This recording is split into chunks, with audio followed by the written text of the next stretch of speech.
আসসালামাইকুম গাইস, দেখতে পাচ্ছ আমাদের এই একটা গাছ। এই গাছ এগুলো পাশ থেকে আমি পুরো ঘেমে গেছি।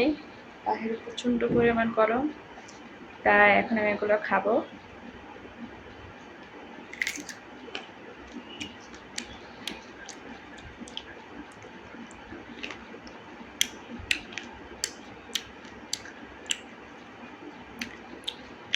টক পাকা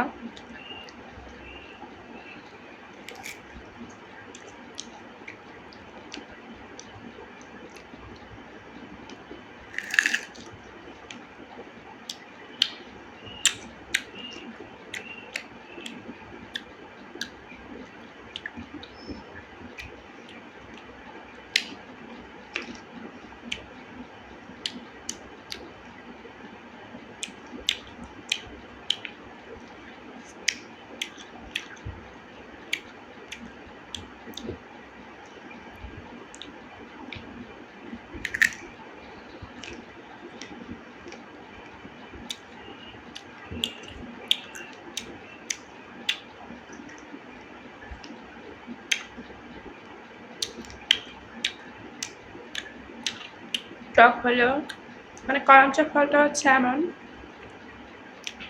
যদি আমি খাইতে থাকে তারা খাইতে ইচ্ছে করবে। তার স্বাদ এমন, মানে টকের ভিতরে যখন পাকবে তখন এত টক লাগে না।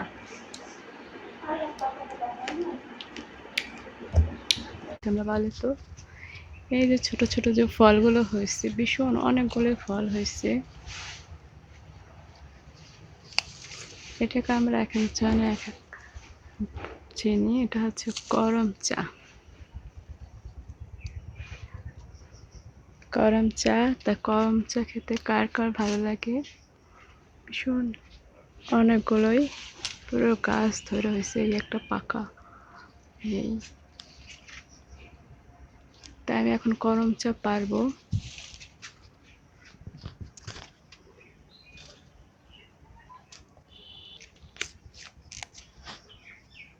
কয়েকটা করম চা পাকা পাকা।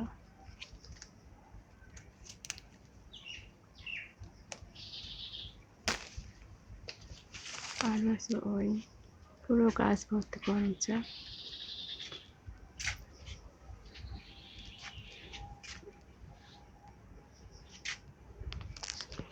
পুরো গাছটা হচ্ছে করম চা গাছ।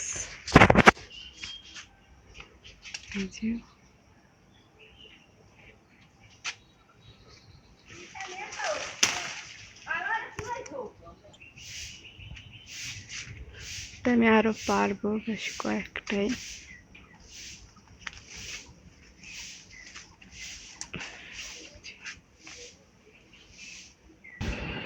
তাই গাছ দেখুন, আমার হাতে একদম কষ ভরে গেছে। মাত্র আমি এই কয়টা পারছি, কারণ বেশি পারবো না, আমি বেশি খেতে পারি না। টক অনেক, যেগুলো একটু হালকা হালকা হয়েছে সেগুলো একটুই।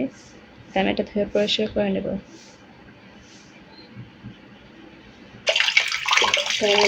পরিষ্কার করে তাই সামান্য লবণ নিয়েছে,